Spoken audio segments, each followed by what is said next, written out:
Okay, we're live. It's Road Chat. I'm Comic Books NYC. I've got DS Comics. What's up, bro? How you doing? Good to see you. What's up, man? I'm glad we're back for episode 2. This is cool.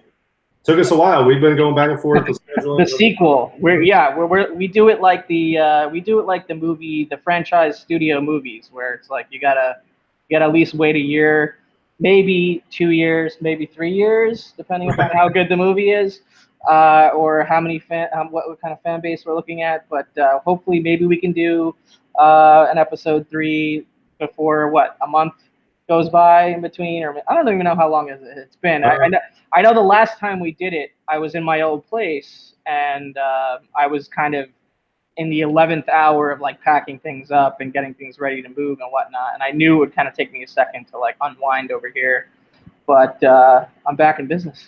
Yeah, I think the last one we did was a little over a month. It was probably like 5 or 6 weeks. So yeah, you're also up there. So I've been waiting. And I moved exactly a month ago, so that was like that week where I was kind of scrambling to get things ready and it all packed up and ready to go. So what else has been going on with you lately? I mean, I guess we'll wait for a few people to show up in the chat here. I guess maybe. Well, it doesn't look like there's anybody here yet. I don't see anybody yet, and I didn't get a notification. I had the same issue earlier today where nobody saw a notification that I went live, including you. Yeah, I had your set up for alerts, so if you went live, I should get an alert. But I didn't get one now either, and nobody else did either. So let me see if I got an alert, because I think I set an alert on my Direct Edition Squad channel, for my channel. I think. Yeah. Check. Yeah, we got 2 people, but you're probably one of them. Yeah, I got the pop-out chat up, which is. Well, I don't know if the pop-up chat is up. Do I count as one of them? Yeah. Weird. Oh, we got Jeff G. So somebody must have gotten the notification. So Jeff G's in here. What's up, Jeff G? Thanks for stopping by. Thanks for watching the video earlier and leaving a comment.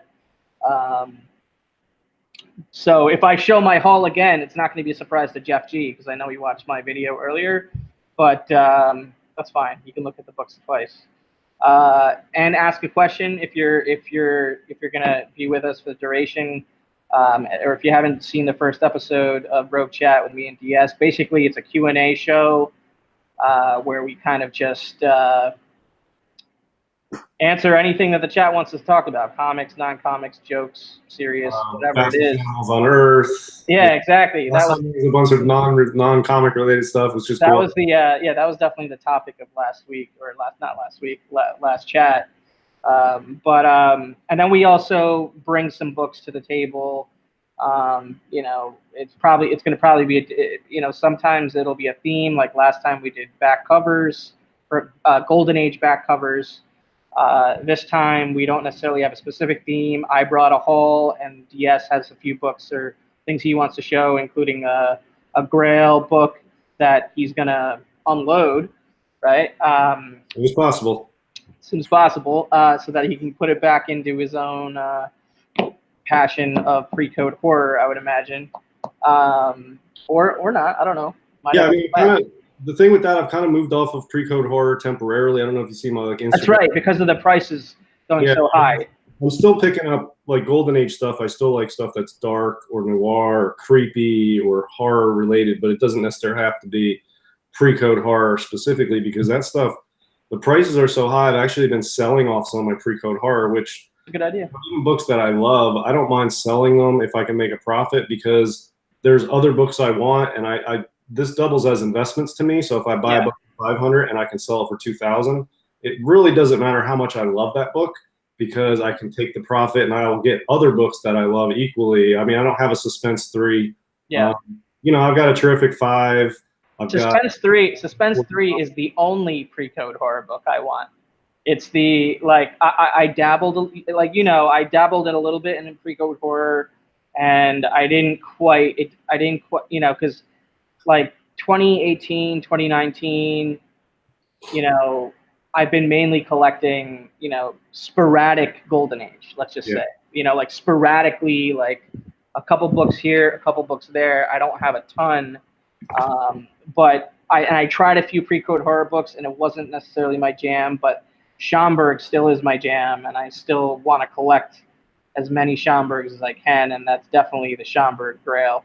Yeah, how many Yo, Schomburgs do you have right now, though? You've got some, right? yeah, I think I got like seven. Yeah, I think I got like 6 or 7. That's a lot, Like dude.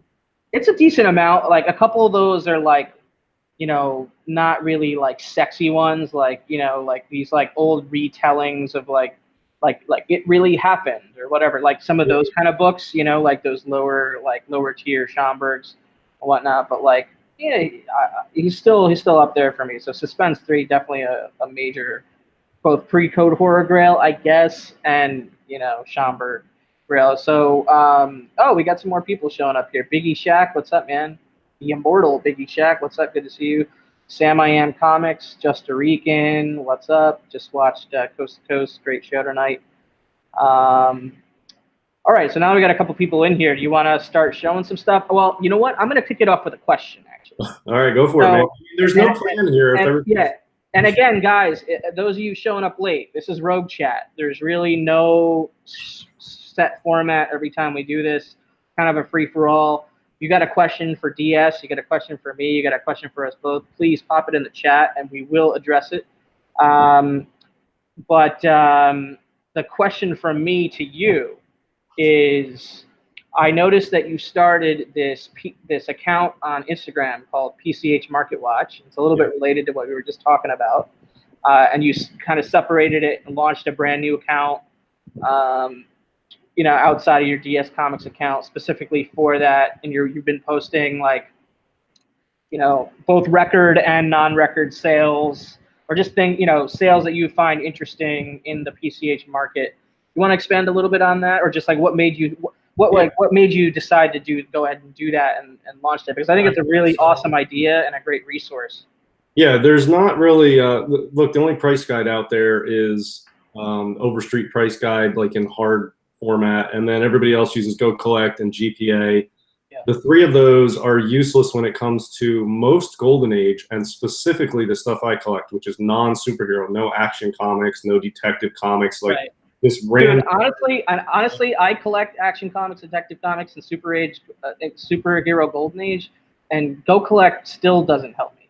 You know what I mean? Like, yeah, I mean, some of the bigger ones, most of the time, it's GPA, you can find some data, but I mean, the stuff I collect is even further off the reservation as far as data. Yeah, absolutely. It's even more scarce. Yeah. The only way to really know the prices or have a good idea how much to spend or how much to sell something for, or what's the types of prices in the market, fair market values, is just involve yourself obsessively with it, which is what I do. So I think I have a pretty good, most of the time I feel like my knowledge base in something is average-ish. I mean, it's as good as anybody else's. But when it comes to like the market values of some of this stuff, I think my knowledge is above average. So what I'm trying to do is just throw out some knowledge community from my experience and my knowledge base on it, and it's just to give updates on books that are sort of like, they're not necessarily keys, they're not necessarily just curiosities, they're not always big books. They're books that are good markers of where the market is. It might be a small book that only sold for $400, but it's a book that, if you're into pre-code horror, this book gives you a good sense of where the market is, because people know that book and you can gauge sort of where the market is. Other ones are really big books, rare books, just sort of a broad range of, the non-superhero sort of fringe Golden Age type stuff that's really tough to navigate the market on that stuff. So I'm just trying to, I created PCH Market Watch, which I just give market updates. I did a couple top 10 lists. I'm trying to expand what I do with it. I did like the top 10 most valuable pre-code horror books. I did one that's like 9 of the rarest pre-code horror books out there, and I include some other Golden Age stuff. You should do those as videos, man. Like, I swear, those will do well, man. The Instagram's easy because it only takes a couple minutes to get quick. A video takes more setup and time that I don't have, and I barely have enough time to do the stuff I want to do. I know. I say that, but I don't make any videos myself because I don't have the time and I'm too lazy. I can only go live until Google says, no, you can't do it anymore. So, Well, yeah, I mean, I'll expand, and I'm going to continue to improve it and do new things with it. But for now, it's just individual updates on specific books with some random lists thrown in. And if you follow PCH Market Watch, my goal is to have you will have a better feel for navigating the market as far as prices across the range of books in the category that I'm interested in. So if you follow that Instagram account, will have a better idea of what things are going for. And that'll help. If you're into those books, it helps to know what you should pay, how much to budget for upcoming auctions, because these books sometimes are expensive. How much when you want to sell something, what should you ask? You know, you don't want to give books away, but you don't want to put it at a price where you're not going to get offers either. So it's good to know how much you should ask. It's good to know, you know, how much something might go for in an auction 2 months down the road if you have to set a budget ahead of time and save money. So yeah, my goal is to help other people sort of have a feel for the market the way that I do, which is, look, the market is in that type of book is so crazy anyway. Half the time I'm just winging it and shooting in the dark. But sometimes when I have I feel something in the dark I can grasp onto that I have a good sense of, I'll put it on there and help others. But it's an inexact science, but I think it's helpful, and I've gotten a lot of positive feedback for it. So for sure, man, I find it pretty fascinating. So anytime I see a post, I'm like, oh, that's interesting, and then I try to like dive deeper based on what you say in there. I'm like, oh, just say it can go down a spiral, but it's pretty awesome. So I popped in the chat, the handle, it's PCH Market Watch. So if you're interested in that, go check out DS on PCH Market Watch. We also have Perry Comics here in the chat. What's up, Perry? Good to see you. And Mastodon Comics and Collecting. Thanks for stopping in. All right, so I'm going to show a book. I did a Golden Age haul earlier on my channel, so if you want to shortcut it, it's there. But I'm going to show a couple of books again here. These are the two raw books that I showed earlier. One is this is my first Popeye comic, and I think there's only like 5 or 6 issues in 4-color where it's a Popeye comic, and this is one of them. This is 4-color 43, and it's 1944. It's not in great condition. Like, it's got a little bit of that Mylar magic right now, but if you see like closer, it's got, you know, some major spine damage and, you know, a little bit of fading. That looks like it's easy at VG range. Yeah, it's probably a VG. Yeah, dude, that's good for not like 75-year-old book, dude. Yeah, it's you know, it was published in 1944, so not too bad. And then this is All Surprise 10, which is a title I didn't really know a ton about, but then I saw it up for auction, and I did some research and looked into it a little bit and looked interesting, and I never had a non-superhero timely book. I guess you can consider it a superhero because it's like a superhero character of a bunny, you know. But it's not like, you know, the main Marvel timely superhero, Golden Age superheroes that, you know, that are sought after. It's, you know, more of an obscure timely title. Only one of these on the census at a 9.4. Now that doesn't necessarily mean it's rare or scarce. It just means it's, you know, probably no one's slabbing this book that has it. But haven't seen a ton of listings or anything for this book either. And this is a pretty nice shape. I would say it's somewhere in the 5.0 to 5.5 range potentially. So that's pretty cool. I don't really know a ton about it, but it's just another book I picked up in my like phase of experimentation here with Golden Age. So, well, I'll tell you that that's a category that, I mean, I have names for categories that are not like, there might be a name for it, but I basically call those the Golden Age kiddie stuff or the Golden Age cartoon books.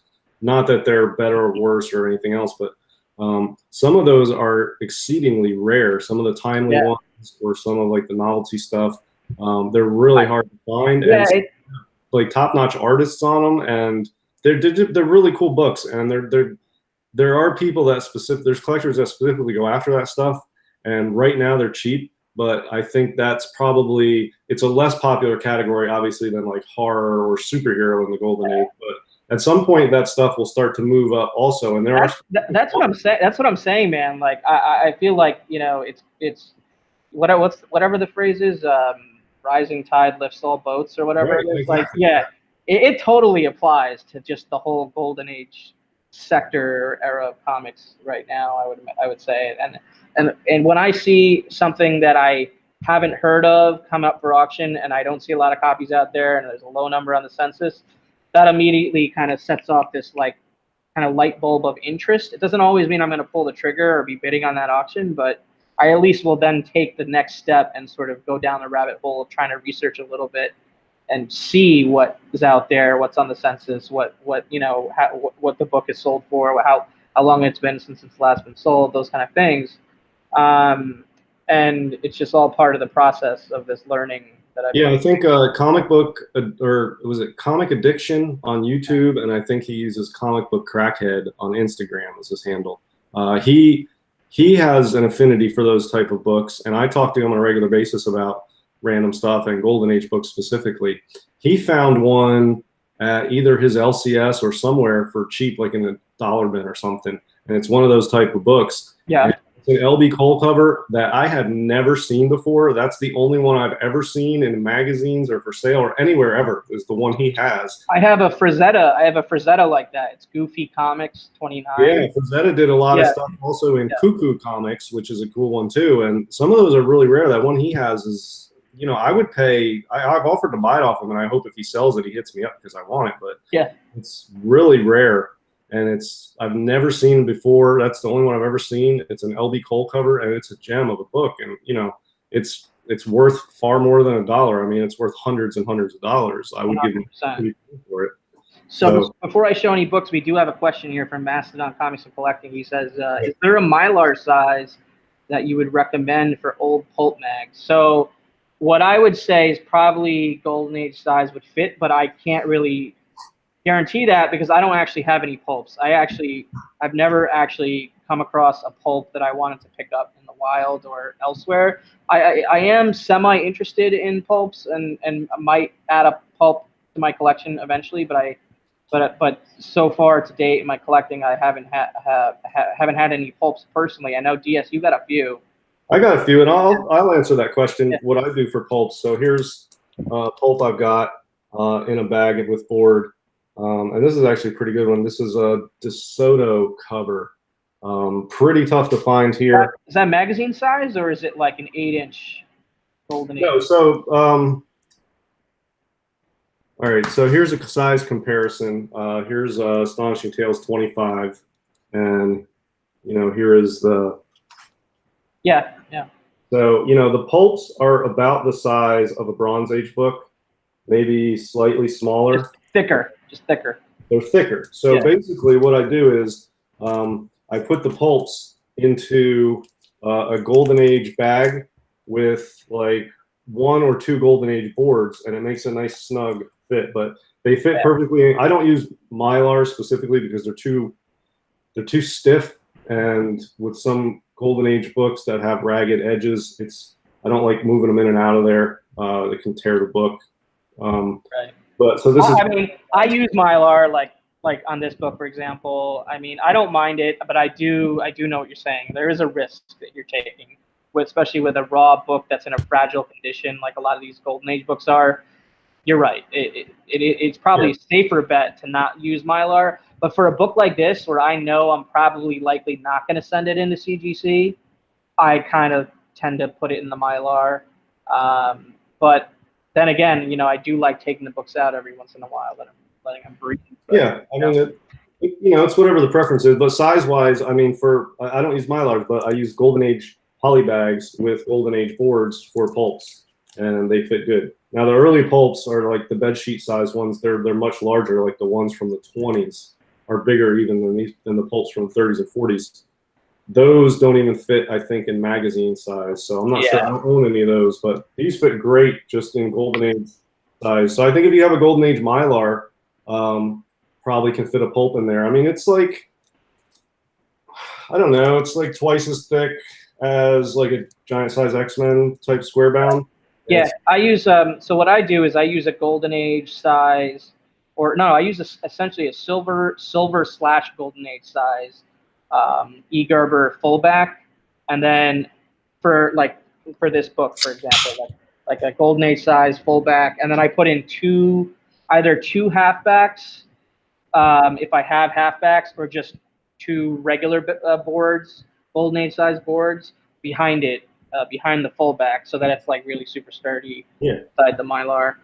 That's my standard operation. But like depending upon the level of cover detach or whatever, it's spine split or whatever, like it will manipulate and change the size that you need depending upon the book.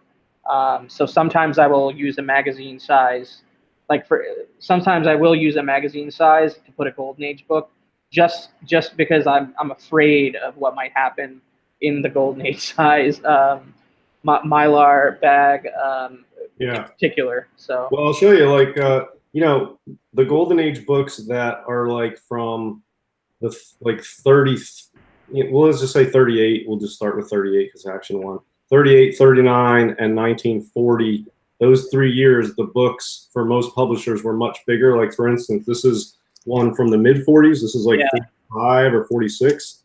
And then this one is from 1940, and it does not fit in a regular golden size. So I had to get a magazine size to fit this golden age book because this is from 1940. So I use 3 sizes. I have magazine size for real early golden age, like from 38, 39, or 40. And I have regular golden age that I use for regular golden age after 1940. And then I use golden age even for bronze books because there's a little room. I just put an extra board or 2 in the back to keep it snug. And then I use silver age bags and boards for copper and up. So there's I don't use modern age bags for anything. And I only use modern age bags. I only use modern age bags and boards for like new comic book day stuff, which I know you don't mess with any, or whatnot. But like only like my weekly reads basically go in the, modern bags and polys.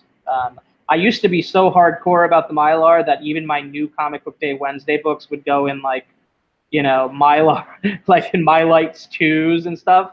And then it's nice, but that stuff's expensive, dude. I know. Then I got sane and I was like, yo, this is not happening anymore. Like, I'm not going to be putting like, anywhere between 5 to 10 books, depending upon the week, in a Mylar per week. It's like, no way, dude. That shit does add up quite a bit. I like putting pulps in comic bags. Just find the right size that fits the pulp and then put enough boards in so it's snug. And then you can put them into the short and long boxes with the comics, and everything lines up. Different size. Like this goes in my golden age box, this pulp with other golden age stuff, and they're all the same size, even though the books themselves aren't. Everything lines up and it fits nice. And I don't have to buy a bunch of different materials. I have golden age, I have magazine, gold, and silver bags and boards. So I have 3 categories, and I just make those work, and then I put them in whatever bag or box, and they all work. So. But I don't use Mylar because, I said I don't use it, but all my stuff is either slabbed or on its way to get slabbed at some point. So I'm not. I use a magazine size short box to put my raw golden age books in with raw magazine size. So I kind of have to do a little bit of like smart separating within the short box. But that's only one short box. I mean, most of my golden age books are slabbed, and they fit in the BCW graded plastic bins where I have all my silver age key slabs and bronze and modern slabs. So most of my golden age slabs can fit in those BCW graded bins. The raws I tend to stick in a magazine size short box because I don't think golden age size short boxes are really marketed as like they're not. I actually do. All my stuff is on its way to being in slab form. So all I have at this point, I have a couple plastic bins that have assorted raws in them, but I have CGC slab size storage boxes. So like short boxes for slabs, and I have all my slabs and all my raws in those boxes. So all my boxes look the same, and they're slab boxes. And a slab box is big enough to fit golden age, and anything. Pretty much magazine size stuff fits in there, so you can fit anything. Was that Tip Top Comics you showed? Was that a shark cover, or was that the other book? Yeah, this is a shark cover. This is Tip Top 52. Really tough. I like that book a lot. Yeah, it's Tarzan and a shark cover. So pretty tough one here. This is from 1940. 1940, nice. Yeah, just cool cover. I'll see your 1940 and I'll raise you at 1939 right here. So this is my first 1939. This is my first pre-1940 book here. This is Nice. 4-color volume 1. So there was a volume 1 of 4-color that had, I believe, 5 or 6 issues before it started over from number 1 for volume 2. And you know, this is the second overall issue. 4-color, of course, usually features some other sort of pop culture characters, whether it's the Disney characters or Popeye, like this book I showed, and other ones. This is Don Winslow. I'm not intimately familiar with Don Winslow, the impact of Don Winslow to American pop culture, but yeah, Don Winslow of the Navy, man, he was big back then. He had a whole run for many years. Books. Yeah, back then, but I don't think the character has really been heard from, you know, since. Well, once they make a movie, that book, God, is going to be. But yeah, this is my retirement plan for the future Don Winslow MCU movie. So there you go. But no, really, I just wanted it because I think it's a piece of history. Like any issue from that volume 1 of 4-color, I think if you know is to me is a key Golden Age book. Regardless of like first appearances or whatever, you know, whatever. What's the month? Market. What month is that? So I don't think it says on the label. It says it just says 1939, Don Winslow of the Navy. It's technically no number because it doesn't actually publish the number, but it is the second issue of 4-color. And it's probably earlier than mine. It says that in parentheses, and this is off-white pages, man. Yeah, that's from 1939. My oldest comic in my collection. I don't have anything besides this from the 30s, so pretty stoked with that. I've got one book from 1939. It's my oldest book. It's from October of 39, and it's Smash Comics 3 with a robot on it. It's at CGC right now. It's low grade, but wait, who's the publisher on that one? Huh? Who's the publisher on Smash Comics? Quality, I think. Quality. I think it's Quality Publishers. Yeah, I think it's Quality. Yeah, I really like Smash Comics because they have. I don't have it here to even show. I only have one issue of it, but they have Bozo the Iron Man is a robot, and he's Bozo, and he's considered an Iron Man. They refer to him as Iron Man or Bozo the robot, and they've got a lot of cool, sort of kooky, really neat covers. With a lot of the early ones have that robot on the cover, and Smash Comics 1 is the very first robot on a comic book cover ever. Oh, wow. So I've got number 3, which is the second ever robot on a comic book cover. And then after that, the third robot is Fantastic Comics 3, which, if you know Golden Age, it's a Lou Fine cover, and it's like one of the top. It's probably, after Suspense 3, is probably the next biggest non-superhero Golden Age book there is. And it probably goes for close to probably 15 to 20,000 a point. And it's a robot cover, and it's a Lou Fine cover, and it's one of my ultimate grails. But yeah, the Smash Comics 3 is an earlier robot cover than that, and it's the second ever. So it's low grade. It's taped all the way down the spine. It looks like it was split and reattached with tape. So it's probably going to be like a 1.5 or something. I don't know, but. Nice. Yeah, I mean, robot it's covers. October 1938. That's my robot covers. Robot covers are awesome. Like, you know, obviously, you have the robot cover that I want, the Schomburg robot cover Grail, Startling Comics.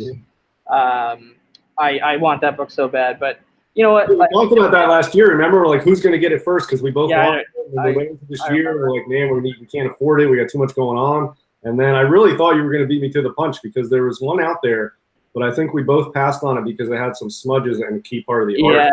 Yeah, I passed on that one. Yeah, and then I got lucky and found this one, and I happened to have the money. And I passed on that one, and then that 1.0 that was on eBay a couple weeks ago or whatever went for like over $3,000. So now it's $3,000 a point, which you're happy about, but I'm not happy about. Yeah, but then that 4.0 on Comic Connect, which had rusty staples and a detached cover, and that was a 4.0. But that was last week, right? Really rusty, and the cover was detached, and it was sort of ugly from the staple stuff. That was a 4.0, and that went for like 5,000 and something, I think. Huh. Okay. Didn't go for a lot. So that 1.0 eBay auction just got out of control. Like some people were like, I want this, I need this, I will overbid. You know, there's an interesting phenomenon occurring with Golden Age books where the lower the grade, it's sort of like a bell curve. Like, you know, the high grades cost a lot, and as you go down in grade, the price. I mean, same thing is. I mean, the same thing. Really low grade, the price goes back up a little bit. Super same. low entry level. There's so many people competing for it. Sure. The price is actually higher than a 2 or a 3. I mean, you can look at the key Marvel Silver Age first appearance Grails and at the low grade and see the same kind of trajectory. Like there's a much higher percentage of growth in the low grades in the past however many years, 2-3 years, than there is in the high grades, because you actually have a market for those books in the low grade. The high grades are like, you know, those sales are, you know, only accessible by a very limited amount of people. So it makes a whole lot of sense to see the 1.0s of these books that are sought after set records every time. It makes total sense. Yeah, so the prices and the market values are pretty consistent for the middle of the census for any given book. If you've got a book that has 1.0s on the census and a 9.0 on the census, pretty much the 4s, 5s, and 6s are going to be pretty reliable and pretty consistent as far as what the prices go.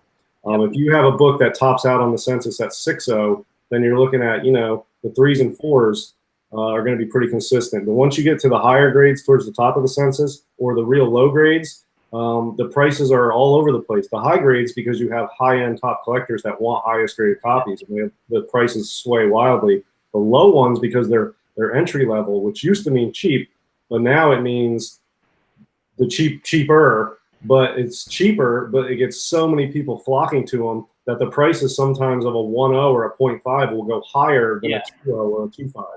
And, you know, and then it tails off into the middle of the meat of the census where it's more reliable. But the low grade is so volatile on these bigger books. It's hard to keep up with, you know what I mean? You can never predict it. Well, looks like I need to keep my eyes out for a 4.0 Startling Comics Schaumburg robot.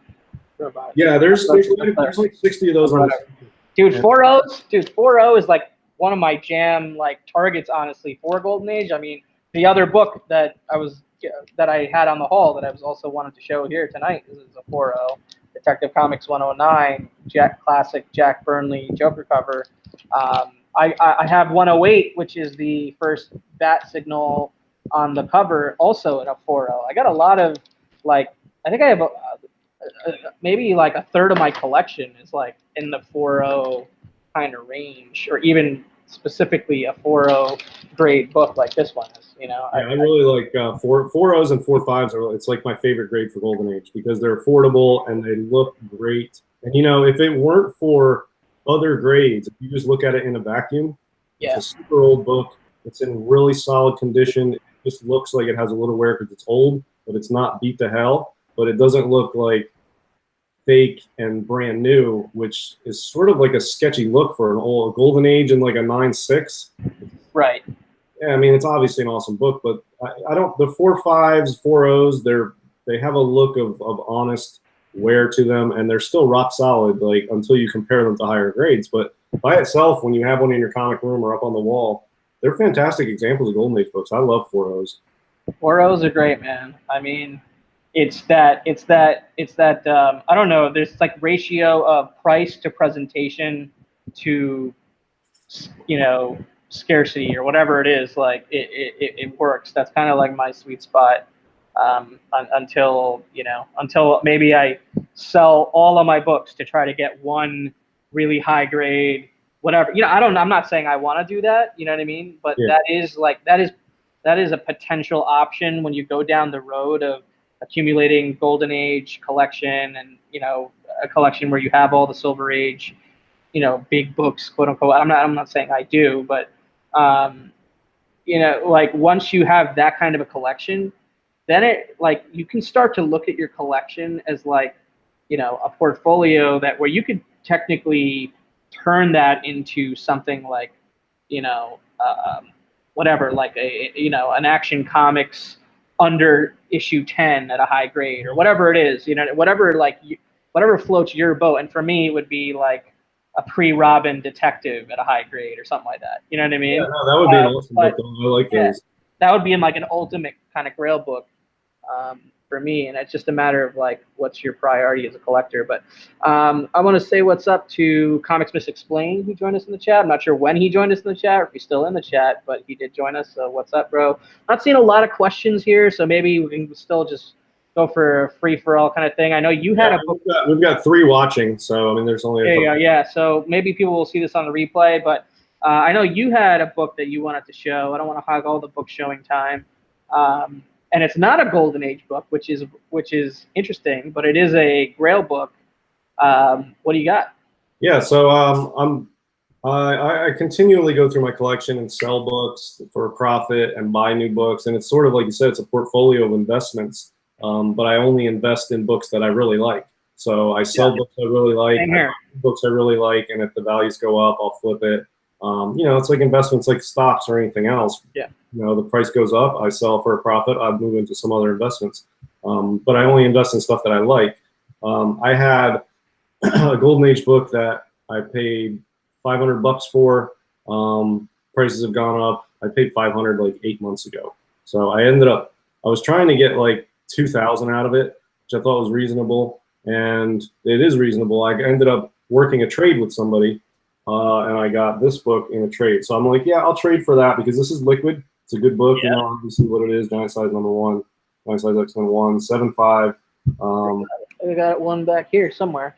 Yeah, so I think the last GPA is like 2,400, but I think this copy would probably be right around 2,000-ish, maybe 2,100. So not in a super hurry to sell it, but I already listed on eBay. I'm going to sell it. But yeah, so basically I have $500 into this book, and I'll sell it and take the money from this and move back into the Golden Age. But I figured this would be a fair trade. It's not something I want to collect, but it is cool. It's the first time I've ever owned this book.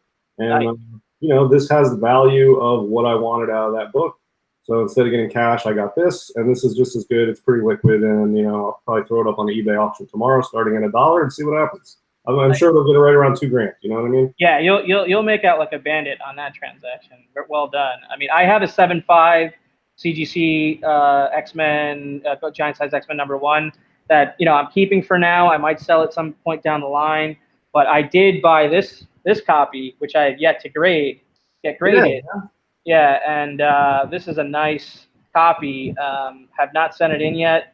Probably do want to get it clean and pressed first before I send it in. I'm sick of paying for CCS prices and sort of having the unknown of what's happening over there, because like it's been delaying the turnaround quite a bit. So I'm probably going to be doing, you know, some pressing and cleaning prior to sending the CGC moving forward. But definitely going to get that one graded, and that one's going to turn into a Golden Age book for sure at one point. So you got a 7.5, graded 7.5. And then you've got that one, which is probably like a 6.0, you think? Probably. And you're going to sell the 6.0, right? And just keep the 7.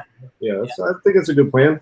And Yeah. I'll tell you, you know, honestly, that auction you got that out of, I was in that auction. I had other stuff I'm looking at. I have a limited budget. I have more targets than I have ammunition to hit all the targets. So, but after that, thinking back to it now, if I could go back in time, I would have tried to outbid you to get that, because sweet deal on that. And I Hey man, it was for charity. Like I spent a little bit more than I was hoping for, but because it was for charity, I was like, it's fine. It's totally fine. Yeah, plus you know, plus I get the book. Plus I get that book. It's, you know, it's totally worth it. And so it'll turn into some more books from my collection. But we got Evan in the chat, and we got TJ Slabdragon Watson. Thanks for supporting, brother. And just a little podcast is here. Always good to see you. So TJ says that he could sell his collection and buy a nice Captain America 1 or a nice house. Neither one is going to happen. Yep. Keep your slabs, man. We like seeing you with a lot of books. The Tower of Books, Tower of Slabs. Evans, the super Golden Age is good for books prior to 1940. The Dell Funnies I have require that size. Oh, I think he's talking about Mylars maybe or whatnot. Just a little podcast. What's up? Good to see you in the chat. Is he asking a question about the auction for the GSX? Yeah, so there was an auction on White Whale's channel. It was on it was on White Whale's channel. I got issues. Chris was auctioning it off for charity to raise money for charity on that auction. So it was, I don't remember when it was. I think it might have been like, 2 oh months man, ago, at right? least several months ago. Yeah. Yeah. But yeah, that was the big book in the auction. It was back in April, so I think it was Up. like 3 months ago, or at least. Yeah. Yeah, so that came up at the end of the auction, and a lot of people bid on it, and I didn't bid on it at all. But going back, I would at this point because You know what's crazy is that I was in Chicago at Star Wars Celebration when this auction happened, and I was done at Celebration that day, so I was done with the convention. But I was over at this other venue in another part of town in Chicago at a live event, like a live. I watched this thing called Movie Trivia Schmodown on YouTube. It's like a movie trivia contest mixed with like wrestling, basically, where like the players, like, they're all super smart at movie knowledge and trivia facts for movies, but they all have their like own personalities and whatnot. So they have like storylines and confrontations and whatnot. So it's kind of like a fun little competition show on YouTube that has a wrestling vibe to it. And I was at their live event on my phone, like simultaneously watching the event from the crowd while bidding on that giant size X-Men #1 and other stuff on that auction. So that was kind of the craziest situation I had ever been like bidding on an auction while doing something completely separate out in public. I try to be in like a quiet room alone when I'm doing auctions like Comic Link or whatever. I try to have no distractions, but that was kind of crazy, I'll admit. I could barely keep up with what's going on. Yeah, I'll tell you, in the last 2 years, I have gotten a lot more active on auctions, and I bid on a lot of stuff. Now, I don't win a lot of stuff. I probably only win less than 10% of the stuff that I actually bid for real on. Yeah. Which is good because that means I'm not overpaying, and I have prices that I want for certain books, and if it goes above that, I don't keep going just for the sake of I gotta win this book over everybody else. I always have a max dollar figure in mind going when I input my initial bid. I may not input my max dollar amount that I have in my mind the second I enter the auction. You know what I mean? I like to throw in a low bid, track the auction until the last day, and then, you know, same thing that you do with Comic Link and stuff, where you like throw in the low bid so you can track it or whatever, and then on that last day, you watch it, you see if it's already gotten out of your range, or if you're still in the mix, like you have that number in your head, you know. It works. Evan's got a good question. Would you guys consider purchasing a coverless copy of a Golden Age Grail otherwise unaffordable and putting on a facsimile cover? Okay, so here's my personal take on it, and then you go. My personal take on it is no. I haven't bought even a non-key book coverless in the Golden Age yet. So if I were to break my coverless cherry, if you will, I'd probably start with a non-key book and just see if I think or feel like I have any satisfaction of having that coverless book in my collection. Like, see what that feels like. You know, if I could flip through the pages but not see that cover, like, it's not a feeling I'm used to there, because I literally have no coverless books in my collection. I came dangerously close once to possibly getting a Golden Age Grail book coverless and going down the path of trying to find the cover and whatnot, because a friend had done that.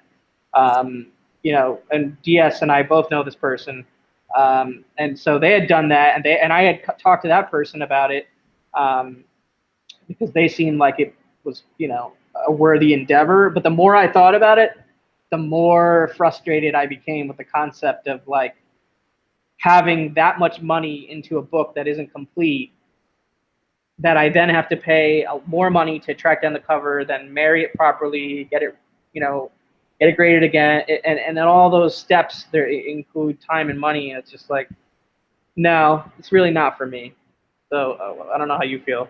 Well, I think I know how you feel, but all right. So I don't buy or own any coverless books, but the answer to the question really is it depends on what you collect. If you are a superhero collector and you like Silver Age keys, if what's between the covers is super important in the book, then getting a coverless copy is a decent investment, and it's got the meat of the value of the book. Like if you get a coverless AF-15, that's got a lot of value. yeah, Because, yeah, it's coverless. You're missing that really cool cover, but you've got the first appearance of Spider-Man inside those pages, and that's why that book is valuable, and you've got the meat of that. So you're missing the minority of the value of that book, which is the cover. If you are like me and you're collecting non-superhero Golden Age stuff or horror books or any of that creepy type stuff, the cover is where it's at. The cover is the value of those books. It's not what's inside the pages. So for me, if I bought a coverless book, it's a terrible investment for me because I'd be putting money out for something that's missing the key element of the item. Yeah. If I'm collecting Superman and I get a coverless Action 1, yeah, I mean, you got the first appearance of Superman in there. It doesn't matter if you have the cover. It's not complete, but it's got a ton of value because you've got the meat of the intrinsic value of the item. So it depends where the value of your item is. If it's on the cover, I would agree with that. A lot of it is contingent upon, okay, well, how much of a discount are you getting? You know what I mean? Like, what is the market value of that book in that condition with the cover right now? And at what, what is the ratio of dollars lower that you're paying for that coverless book? I mean, for me, I buy, I get books slabbed and I buy slabs. And even to some degree, I buy raw Golden Age books and I don't slab them, but I keep them in like very sturdy Mylar and fullbacks, right? For the covers, I buy hardcovers and trade paperbacks and whatnot to read. You know what I mean? I'm not necessarily getting, my Golden Age books to read. It is more about the art for me. So like I have a hard time with coverless books, but I probably, I probably will experiment with that at some point. I don't know when, but I'm not like saying it's completely off the table for me, but it's just something I haven't done. Sam I Am Comics is in here. I don't know if he was in here before, but he's got a question. And also Spidey fans in here. Good to see you, man. Thanks for stopping by. So Sam I Am says, what do you guys think is the catalyst for the prices of Golden Age books to rise recently? Ooh, well, that's a doozy, but yeah. So recently, I guess we'll say like the last 3 years or maybe the last 2 years, we'll call that recently. Honestly, I think it is a sort of a trickle-down effect. You've got the MCU in the last several years putting out really good movies, bringing major Marvel superheroes into the really upper echelon of pop culture. They were always there. Everybody knows who Spider-Man and Superman and Batman are and all that. But the MCU has really put this type of art into the upper echelon of pop culture. From that, a lot of people have gotten involved in comics. A lot of people have been speculating. A lot of people have been investing in Marvel books. And that trickles all the way down and finally lands at the Silver Age keys. And you've got books like AF-15, ASM-1, Hulk 1, FF1. The whole gamut of those are being, becoming great investments and highly sought after, and demand is spiking. Because of that, you have a whole bunch of collectors now that are into big books, older books, Silver Age stuff, investment quality stuff. What else can I invest in? Where else can we go in this? Right. And as you explore further down the rabbit hole, you find Golden Age. And Golden Age is a whole other animal. It's like, the underground club. After you've seen all the other floors, you get to the underground, and there's superheroes, there's non-superhero stuff, there's horror, there's cartoons, there's all sorts of stuff. And when you get into that, it's a whole other era of collecting, and then it becomes a challenge to find something rare, to find something high grade, to buy something and flip it to complete little unique sets of your own. And so it's like a trickle down from movie down to the Bronze Age keys, down into the Silver Age keys, and then further down the rabbit hole is Golden Age. So I think that people are exploring Golden Age and learning about it because more people have funneled into the rabbit hole to get down there, that they're now like, what else is out there? And that's a lot more people into Golden Age. Before the MCU, nobody was buying Golden Age. Everything was cheap as hell and nobody wanted it because there wasn't that much demand in comics generally. There was the regular people buying Hulk 181s and Spider-Man stuff, and that was always... You got more people, you got more disposable income, right? You got people who were younger when they didn't have the disposable income getting older, and now that they do, and it's just all it's all culminating. And you would have, you've got China making millions of dollars on these MCU movies now also. You got like worldwide interest in this market. Evan Evan and TJ are blaming me. I know they're blaming you. But Dude, I'm doing my best to keep the prices down, is what I'm doing. I am showing off books I buy on Comic Link auctions that I think I got cheap, that I do affordable Golden Age videos occasionally. I have PCH Market Watch. I'm trying to keep these prices down, man, and it is not having any effect. It's not working. Speaking of Comic Link, I did some damage on Comic Link this past week on the whatever the latest focused auction was on the original art side. So I got a couple pieces coming in that I can't wait to show, unbox eventually, whenever it is. I still haven't gotten a ship notification from Comic Link. I guess they're running slow or something. Not sure what's going on. It's been over a week, or not over a week. It's been almost a week. It's been like 5 days, 4 or 5 days. Usually they ship right away, but or maybe it's different, slightly different with original art. But usually when I get a book, it ships quickly. It might be different. I won that Mystery Comics 3, that Schomburg robot cover, the red robot with the Tommy gun. I paid for that on Monday, and I got it in my hands on Thursday. That's how fast Comic Link shipped the last auction for me. The one before that, it was 2 weeks. So, I mean, well, if I don't get a ship notification by Monday, that would be a week since the auction closed. So I will be like, yo, what's the deal, Comic Link? But yeah, but usually I've never had any issues before. There's been some minor delays occasionally, but usually it's all right, you know. So we got some more folks here in the chat. Thanks for stopping in. We got Stephen Oates. We got AML. AML's been all over YouTube today. Nice work, sir. TJ's been in here showing your channel some love. I jokingly agree with a lot of his comments, but I think I think I've said it before, maybe even on the first time we did this, but like your channel was the first time I really had any sort of like exposure to pre-code horror, Golden Age, where I felt like there was some intelligence behind it or whatever. I'm not dissing anybody else's, because it probably is just that I never came across any other channel at the time. Yeah, you just came across mine first. I just came across yours first, and that was all I needed. Who else is in here? Did I miss anybody? Sorry if I missed anybody, but yeah. So Sam Liam or was it? No, Stephen Oates made the comment, the internet made it worldwide. You know, I've been thinking about doing a video, and I probably will at some point, about the internet's effect on the comics hobby and market.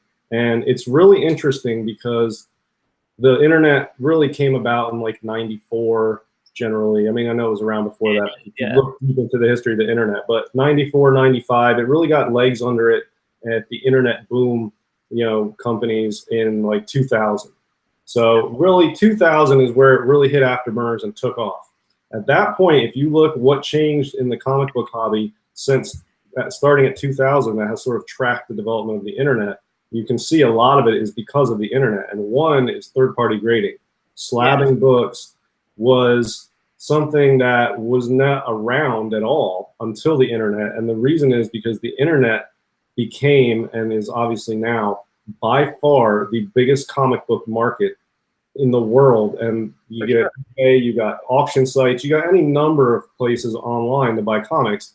When you slab them, you used to buy comics at cons or at comic shops, you'd have it in hand. There was no need to have a slab. But when you're buying online, looking at photos, slabs play a very crucial purpose in that, which wasn't around before. So the whole development of third-party grading taking over this hobby is directly related to the switchover of sales going from personal in hand to online sales. It gives you peace of mind, and it gives you concrete value, and you don't have to worry about restoration, and you don't have to check it out in hand if it's third-party grading. It's like the equivalent of the old school like Better Business Bureau or whatever. Like you see that seal of approval of like third-party verification of like, oh, like this is a business I can trust and deal with. You know what I mean? It's not the exact same thing, but it's like the only metaphor that I have right now. But like you're totally right. Like it's, I see that third-party verification. I see that confirmed grade. I see that confirmed no restoration. I'm much more confident in proceeding with that deal than I would be. Like I'm not saying I haven't bought raw books on auctions or on eBay. I have, but I'm much more afraid of the end result. You know what I mean? I've had much more, I guess, random results on that. Especially based on how it's shipped and packed and and just so many other factors involved. Yeah, I mean, packet shipping, like you can find if you Google or go and search on YouTube for, you know, shipping disasters for comics, or on Instagram. It's a thing. Like, it's like, oh my God, is it going to be shipped and packed well? Are they going to put cardboard protection? Are they just going to throw an envelope? That was not a topic of discussion in 1982. Do you know what I mean? It wasn't. But now it certainly is. You know, another thing, especially when it comes to Golden Age, prior to the Gerber guides, which were like in the 90s, prior to that, Golden Age, there were books out there that the only time you even knew they existed is if you happened to see one at a con or knew a collector that had it. And there were so many books that people didn't even know existed. The Gerber guides gave exposure to a lot of books that people didn't even know existed. And then the internet now. I really want those Gerber guides. I mean, they wouldn't fit on my shelf, I think. I don't know. Maybe they would. No, I don't think so. I think they're too thick. They're too what's it called? Tall for my shelves. Those Gerber guide books, those hardcovers. But I've never had those. I've looked at them at the library, believe it or not. I just got the Gerber guides like 2 months ago or a month and a half ago or something from Knights of Old. He sent me. I saw that. That was on like Golden Guys or something. One of the shows. I remember that. I remember seeing that. But yeah, with the internet, you can go and search on my comic shop or any number of other places or auction sites or whatever, and you can find Golden Age books that, you know, in the 80s or early 90s, you did not even know they existed, and there was no database to search. There was nothing to search. You had to go to I love my comic shop's database. That's my favorite. That's my go-to destination when I just want the basic information about a book. You know what I mean? Like, it's great for cover research because you can just cover research, you know, publication. You got the CGC census like widget right there that you can click through to immediately to see the census count and breakdown. My comic shop rules. I buy books from them also, but like I probably go there every day to do research. Yeah, me too. It's so good. So we got Robert, the comic book G-Spot Galvin. What's up, man? Good to see you. Thanks for the support. Evan says, or Stephen Oates says, yes, he's 66 years old and purchased comics at the candy store. However, now comics are a commodity like coffee, potatoes, etc. And then Evan says, I think the prices really took off and left the normal 20% increases when we got an influx of new, uneducated, inexperienced investment collectors due to movie speculation. Yeah, I mean, I don't think that's necessarily wrong. That's what I'm saying. Like, the MCU has brought so many more people into the hobby that it like instantly popped as far as values, and people recognize those values, and then they start trying to take advantage of those values and speculating on it and investing, and it drove up demand. There's a whole new pool of people in this market, so it brings a lot more money to the table. So then if you have more money, it attracts bigger investors, and it brings more money, and it attracts bigger investors. You know, as the prices go up, bigger investors come in and more money pours in to invest, and it's just like a feedback loop, and it trickles down all the way down into the Golden Age stuff. You know, it would be great. It would be great if if they could make an MCU out of my hundreds of Michael Jordan basketball cards that I have sitting around from the 80s and 90s. That would be a fucking phenomenal right now for me, because I don't think those are worth anything anymore. Well, you know, I hear people say that they think comics are going to suffer the same fate as sports cards, and I don't agree with that at all. I don't agree with that, because it's a much more sophisticated medium. You're talking about literature, art, right? You're talking about literature, art, publishing, and then you know, like what's the word?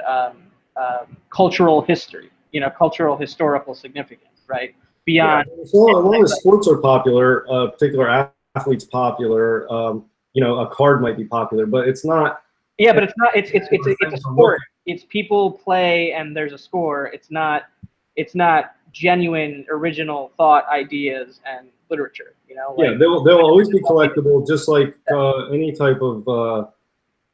You know, presidential memorabilia is collectible, autographs, music autographs are collectible. There's a lot of stuff that's collectible. Those will always be collectible, but they're not. I hesitate to say that, because I'm in comics, I'm not better than people who collect sports cards. That's their thing. This is my thing. But Sure. I'm collecting art, and I feel like they're collecting something else, just like people who collect autographed Hollywood memorabilia is something else. Like that's a more personal attachment to an autograph. People have books they get everybody to sign in their autograph book. Yeah, it's collectible. It's not the same as like a visual art like I collect. So these markets operate on different principles, and different things drive them. It's not like, baseball cards collapse, then comics are going to collapse. Yu-Gi-Oh cards or Pokemon cards or Magic cards, those are little mini pieces of art. I think those have some legs because they're cool little pieces of art, and they don't take up a lot of space, and there's a lot of them out there, and some are very rare, and it's got a connection to an interactive competitive gameplay. So it's like the best of both worlds. You got the sports competition game aspect to it, and you've got the collectible art aspect to it. It's where both sort of meet, and that's why that's taken off. I don't know. I know they're popular. And, we're dealing with a medium of literature and art that's actually creating its own evolving universe. Then there are different universes, and there are different corners of universes, and there are different characters within corners of universes, right? But there's something there that can make an impact to someone out there. You know what I mean? Like, I don't think there's like I would hesitate to say that there's any comic book that has zero fans. You know what I mean? Like, there's somebody is reading every comic book, I would say. I mean, maybe not every single comic book like that's digital, that's released by some, random person on a Kickstarter or whatever. I don't know. But like every comic book that has been collected or that has been published by the major publishers and major indie publishers and indie publishers, like somebody will find a connection to it. You know what I mean? Like in a deeper kind of meaningful way because of the type of art medium it is. It expands the mind when you're reading comic book and looking at artwork. You know what I mean? And I think that's hard. That kind of impact is hard to just make completely disappear and devalue. And I look at it so seriously as art and approaching fine art levels, especially for some of the bigger like master artists of the game. Like their original art is really crazily appreciating in value, and it's interesting to see. I mean, I do collect original art, and that's one of the things that I really sort of have gone off the deep end with a little bit. But I just get a real kick out of looking at it like it's a real art medium versus a collectibles. You know what I mean? I don't know. I don't see it as. Well, I consider my collection an art collection, not a so do I. Collectibles thing. I consider it an art collection, which is very easy for me to do because most of what I have is displayed with cover art. So each one is like an individual painting, sort of to me. So it's very easy for me to call an art collection. But somebody said something interesting here. Evan. He says, "I think we'll see a correction if the MCU fades away." I don't think it's the MCU specifically that's driving the popularity as much as it is just the way technology is allowing them to present comic book material. They've been doing comic book TV shows and movies forever. Ever since there were comics, there was a Superman TV show, radio broadcast for the Phantom or whatever. It's to the point now where they can do, when you draw a comic book, you can draw any number of adventures and effects and colors and all kinds of crazy stuff. All the superpowers that superheroes have, you can draw easily. But to translate that to another visual media has been, not as easy in years gone by as it is starting to get now with special effects and technology that's really helped transition what superheroes can do to another visual media. And I think that's just going to progress. You're going to end up having like interactive type movies. As technology goes on, I think it becomes more popular because it's hard to believe. It's hard to believe, but I think that the technology has come so far that the comics have to get crazier.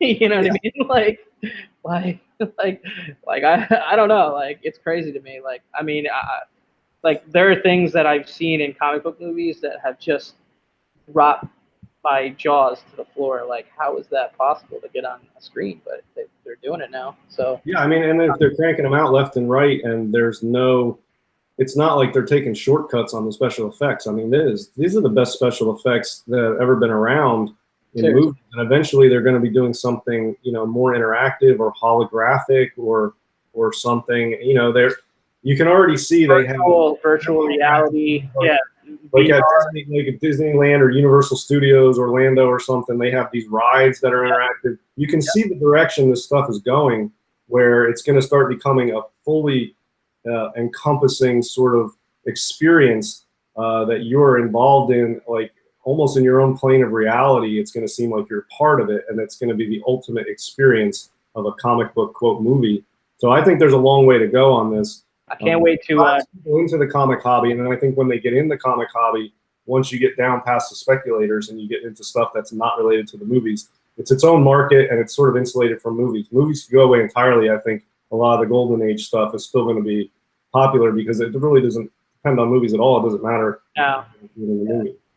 Yeah, it's I mean, it's certainly fascinating with like VR technology and stuff, and the way people are gonna consume content in the future. Like, I feel behind in a lot of ways, but I mean, I am looking forward to adopting like all the new technologies and just seeing where it goes. Like, how it impacts comics.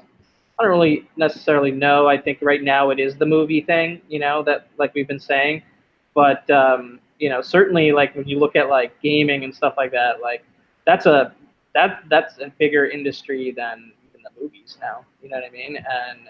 And the way that they are innovating using technology to connect people, especially when it comes to like interactive content, it just kind of blows my mind that where we are. Like, we may not have flying cars, but we have a lot of crazy shit. You know what I mean? Well, that's the thing. Like the reality. It's always fun when I watch movies that are based on the future. Movies that came out in the 30s or the 40s or the 80s or even the 90s. In the 90s, yeah. You know, Blade Runner from the 80s was set in 2019. You know what I mean? That's right. That's right. Really, if you go from today's reality, like walking around the streets or driving around back and forth to work, today versus 1920, there's virtually no difference other than the stuff is sort of newer. It's the same people walking around to buildings, going to work, eating food, buying stuff with cash, driving cars, taking trains as of now. Nothing has changed. Except for the fact that while you're doing all that stuff, you're like on a device where you can see what other people are doing. You know what I mean? Yeah, you're able to have a lot more like fantasy stuff with it, but the actual day-to-day stuff you're doing, that has not changed much in 100 years for real. Like, it's not that much. 100%. So we got Genome Presents in here. We got Gomez, Comic Collector. What's up, broski? Good to see you, man. Comics Must Explain. Blade Runner is like nowadays, but except droids doing jobs for poor pay. It's humans. Yeah. I don't want to get political, but yeah. Yeah, another one was 2001: A Space Odyssey. That came and went, and we didn't have any of that stuff. You know what I mean? Comic Head 84. What's up, man? Free 84. Good to see you. Hope you're gonna be back on YouTube this year. We'll see. Let me know if you start the new channel, or if you ever want to hop on here, just because you're itching to go live or whatever. My channel is open to you. Just let me know, bro. Thanks for stopping in. Well, we've gone like an hour and 10 minutes. I don't know. We could keep it going, but we both kind of talked about an hour. I don't know. Are you? I'm down for whatever. I mean, we can go on a little longer if you want. We're not. We're like at an all-time high in this show for what we're watching now. So this is the most we've had. So I feel like let's get everybody in here and then we'll leave. But we have been going for over an hour too. So let's go for like another 10 minutes and like kind of promote our upcoming stuff. And if there's more questions, you know, we can address them. 84 says biggest advancement in technology, 2-day shipping. I will give him props for that one. Like, Amazon Prime has really sort of changed my life quite a bit, because if it's like not something urgent, you know, if it's not something that I urgently need for an urgent priority, like right then and there, I'll just go on Amazon and wait a day or two or whatever it is. because it's just instantly available. You know what I mean? Like, so like trips to the stores, you know, for whatever it is that I can get for like $10 cheaper on Amazon. Like I'll just get on Amazon and wait 2 days. Just so. Yeah, you know, Amazon does something else now. They've been doing it for a little while, and it's really had a good effect for what I do because they sort of track your preferences and your ordering history, and they sort of almost prep things for shipping based on what you've ordered in the past and the frequency of ordering them. The last time I ordered bags and boards, they arrived at my door in under 24 hours Yeah, dude. total. Dude, I ordered them on like Saturday afternoon, and they arrived on Sunday morning. Same day in New York City. So it's like I'm at the office in Manhattan, like in the morning or whatever. I'm like, oh, I'm out of XYZ. I pull it up on Amazon. I hit like one button or whatever. It's like at my place when I get home in the afternoon. It's like crazy, man. You know, like that's the world we live in. Except and then you have days like today where like a whole half of Manhattan is suffering a blackout and is out of power, and apparently it's made national news. I've got power here in Brooklyn, but like it's apparently like chaos in Times Square or something right now. Well, I think you know, comics have nowhere to go but up once the apocalypse comes because there'll be no power, there'll be no movies, there'll be no TV, there'll be no video games. You'll have candles and reading material. So candles and reading material. That sounds like a dangerous proposition right there. You'll have people knocking on your door jonesing for a real comic to read because all they have is DVDs and movies and they can't do any of it. And they're like, man, come on, you got a comic I can read, so you got something I can read. That's when the price of stuff will really go through the roof. So that's the real reason for the increase in the comic book market is the impending apocalypse that is coming, that Amazon and Jeff Bezos, aka Little Evil, is going to bring upon the culture with his drones and whatnot. So I think we've just solved it, dude. We just solved it. Exactly. We're good to go. Evan says, speaking of political, should I continue reading the sentence? How much of the movie industry has been influenced by the government plants who trickle out the alien disclosure through media? I don't know if I understood that one. You get that one? I'm gonna move on. Watching the 84. Sorry, Evan. I think he watched in the chat too many times. Maybe I think is what happened. I think he watched They Live too many times. Maybe. 84 says watching the segment on John Oliver's show has made me feel a little guilty about using the 2-day shipping. I haven't seen that, so you might want. I need to know what that is, and maybe send me a link on that one because I haven't seen that. I do like John Oliver's wit, his take on some stuff, so that's interesting to hear. So, it misexplains saying something about profit stolen from workers. Oh, that ain't good. Probably wouldn't. I don't know how serious this thing is with Amazon, but I don't know. I would probably still keep using it though, sadly. Who else is invading Area 51? Yeah, I keep hearing about this. What is this Area 51 thing? I don't keep up on the news, so I have no idea what you all are talking about. So the two things going on in the news today, I feel, are like out in the whatever the culture sphere, the blogosphere, is the Area 51. So there's some like, citizen type of march to Area 51 happening, whatever that means, and then also the power being out in Manhattan. So I've just been on comic book YouTube all day, so I don't really know what's going on. I mean, I've been watching Indiana Jones marathon and shopping for comics. And so I don't know what's going on in New York with the power Area 51. I have no idea. I got a text from I got text from family members like, "Do you have power? Are you okay?" Like, yeah, fine.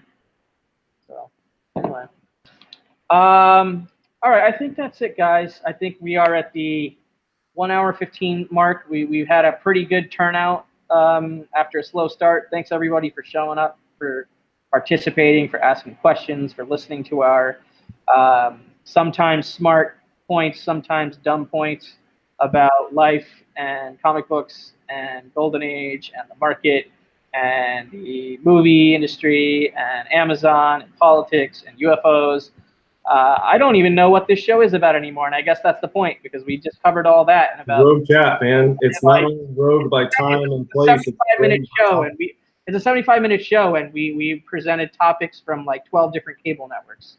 You know what I mean? So I feel pretty proud about that. Thanks as always, DS. Let's do another Rogue chat sooner than a month. Let's do a pinky swear right here, or whatever you do, or whatever, a bro tap. We should do this. I don't know, soon. Let's do Yeah, it. I mean, we'll do it. You know, we should do something like this once every 7 to 10 days or so. Yeah, without no set schedule, because that would be too. What it'll do is it'll get more people if we do them on a more regular basis, more people will sign up for notifications, more people will be on the lookout, more people will recognize that cool symbol you put up when they're scrolling through their YouTube video, what's new, and you'll get more people. It's tough when you don't have like a planned slot because man, YouTube. Yeah, I also when I hit you up to do it this time was like, didn't realize what time we were talking about because Saturday night's like always the auction slot. Yeah, but dude, there's something going. It's like cable TV. There's something on every channel all the time. You can't do one without interfering with something. There's so many shows on. I mean, I'm not even worried about it. Just that's why it's Rogue, dude. Just do it. Man. Rogue's the way to go, bro. So, do you have anything you want to plug? I mean, I know you got the No Faces chat Monday night over at Bub's Comics, and then you got Golden Guys on Comic Core Tuesday nights. Yeah, I've got Monday night show on Bub's channel, the Tuesday night show on Comic Core. I've got this GSX1. If anybody in this chat wants it, 7.5 cream to off-white, $1,800 shipped. If anybody in the chat wants it, otherwise it's going on the eBay auction tomorrow night. Starting. That's a great deal. If that is one of your Grail books, that's more than a fair price. It's a low GPA, so. So just in case somebody's in this chat or rewatches this or catches this that I'm selling this, if you hit me up before I put it on eBay auction tomorrow night, $1,800 shipped. So. And for me, if you missed it, I have a Golden Age comic book haul up video. It's only about 10 minutes. It went up on my channel earlier today. And it includes this book right here, which is my first Golden Age. Love it. Joker cover here, Detective Comics 109. Love this book. Super stoked to have that book. And there's a couple other cool Golden Age books in that haul, so go check that out. I'm also back on the YouTube machine tomorrow night with the Direct Edition Squad. Tomorrow night, Sunday nights. We took last week off for the July 4th break or whatever, but we'll be back tomorrow night, and we talk about all sorts of stuff, food, video games, TVs, movies. So go subscribe to us over there, Direct Edition Squad. It's a brand new channel. And beyond that, I probably have other stuff going on. I just can't remember off the top of my head right now. So we appreciate you guys. Thanks so much. Enjoy the rest of your Saturday night, and we'll talk to you guys soon. See ya. Have fun. Later on.